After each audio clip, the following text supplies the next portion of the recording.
ಆಗೋದಿಲ್ಲ ಅದನ್ನು ಅಷ್ಟಾದ್ರೆ ಮುಗಿತೀನಿ ರೀ.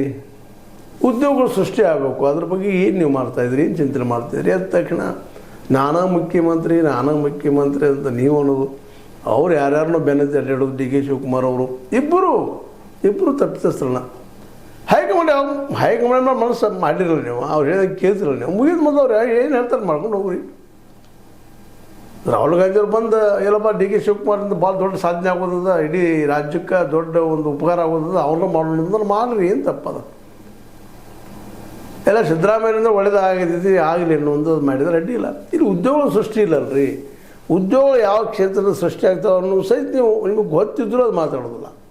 ಮತ್ತು ಮೀಡಿಯಾಕ್ಕೂ ಅದು ಬೇಕಾಗಿಲ್ಲ. ಎಲ್ಲರಿಗೂ ಉದ್ಯೋಗ ಸಿಕ್ಕರೆ ಹೆಂಗಪ್ಪ ಅಂತ ಸಮಸ್ಯೆ ಇರಬೇಕಂತ ಬಯಸ್ತಾರೋ ಏನೋ ಗೊತ್ತಿಲ್ಲ ನನಗೆ. ಆದ್ರೆ ಇದಕ್ಕೆ ಪರಿಹಾರ ಒಂದು ಬೇಕಲ್ಲ. ಏನಾದರೂ ಪರಿಹಾರ ಬಗ್ಗೆ ಯಾರೂ ಚರ್ಚೆ ಮಾಡ್ತಾಯಿಲ್ಲ.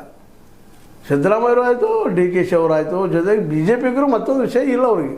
ಅವ್ರು ಇನ್ನೊಂದು ಪ್ರಶ್ನೆ ಮಾಡೋದು ವಿರೋಧ ಪಕ್ಷ, ನೀವೇನು ಉದ್ಯೋಗ ಸೃಷ್ಟಿ ಮಾಡಿದ್ರಿ, ಎಷ್ಟು ಮಾಡಿದ್ರಿ, ಶ್ವೇತಪತ್ರ ಹೊರಡಿಸ್ರಪ್ಪ ನೀವು ವಿಡಿಯೋ ಎಷ್ಟು ನೀವು ತಂದ್ರಿ, ಉತ್ತರ ಕನ್ನಡಕ್ಕೆ ಏನು ಮಾಡಿರಿ ಬಿಟ್ಟಿರಿ ಅಂತ ಶ್ವೇತಪತ್ರ ಕೇಳಿದ್ರಿ, ಅಡ್ಡಿ ಇಲ್ಲ. ಇದನ್ನೇ ಕೇಳೋದಲ್ಲ ಶ್ವೇತಪತ್ರ, ನಿಮ್ಮದು ಇದ್ದಾರೆ ಅವರ, ನಿಮ್ಮ ಕಾಲಿಗೆ ಎಷ್ಟು ಕೊಡ್ರಪ್ಪ ಅಂತೇಳಿ. ಇದು ಬೇಡಾಗ್ಯದ. ಇಲ್ಲಿವರೆಗೆ ಮತ್ತು ಬಿ ಜೆ ಪಿಗೆ ಈಗ ಜನ, ಇಡೀ ದೇಶದ ಜನ ಮೋದಿಯವ್ರನ್ನ ಹೇಗೆ ಆರಿಸ್ಕೊಂಡು ಬಂದರು, ಡೆವಲಪ್ಮೆಂಟ್ ಮಾಡಿದಾರಪ್ಪ ಅವರು, ಎಲ್ಲರೂ ಉದ್ಯೋಗ ಕೊಡ್ತಾರೆ. ವರ್ಷಕ್ಕೆ 2 ಕೋಟಿ ಉದ್ಯೋಗ ಕೊಡ್ತೀನಿ, ಪ್ರತಿ ಬಡತನ ಕುಟುಂಬಕ್ಕೆ ನಾನು 15 ಲಕ್ಷ ರೂಪಾಯಿ ಕೊಡ್ತೀನಿ ಅಂತ ಹೇಳಿದ್ರಿಲ್ರಿ. ಇದನ್ನು ಸುಳ್ಳು, ಇದು ಇಲ್ಲ ಅಂತಾರೆ ಬಿಡು, ಜುಮ್ಲ ಅಂತಾರೆ. ಮತ್ತು ಬೇರೆ ನೀಗಲಿಲ್ಲ ಅಂದ್ರೆ ಜುಮ್ಲ ಅಂದ್ಬಿಡುವಂಥದ್ದು ಸುಭವಾದ. ಝೂಟ್ ಬೋಲೋ ಅವರಿಂದ, ಹಿಂಗೆ ಹೇಳೋವಂಥವ್ರಿಂದ ನಾವೇನು ಅಪೇಕ್ಷೆ ಮಾಡಲಿಕ್ಕೆ ಸಾಧ್ಯ ಇದೆ? ಹೋಗ್ರಿ, ಈಗಾದರೂ ಉದ್ಯೋಗ ಸೃಷ್ಟಿ ಮಾಡಲಿಕ್ಕೆ ಸಾಧ್ಯ ಅದನ್ನು. ಅವ್ರಿಗೆ ಮೋದಿಯವ್ರಿಗೆ ಆಗೋದಿಲ್ಲ. ಇವ್ರು ನಮ್ಗೆ ಸಿದ್ದರಾಮಯ್ಯರಿಗೆ ಮತ್ತು ಡಿ ಕೆ ಶಿವಕುಮಾರ್ ಅವ್ರಿಗೆ ಈ ಕುರ್ಚಿ ಸಲ ಜಗಳ ಆಗಿತ್ತು.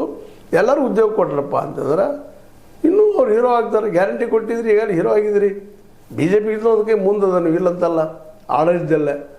ಆದರೆ ಭ್ರಷ್ಟಾಚಾರ ನಿಮ್ಮಲ್ಲಿ ನಿಂತಿಲ್ಲ, ಅದಷ್ಟು ಸತ್ಯದ. ಎಷ್ಟು ಪರ್ಸೆಂಟೇಜ್ ನಿಮಗೆ ಬಿಟ್ಟಂಥ ವಿಷಯ.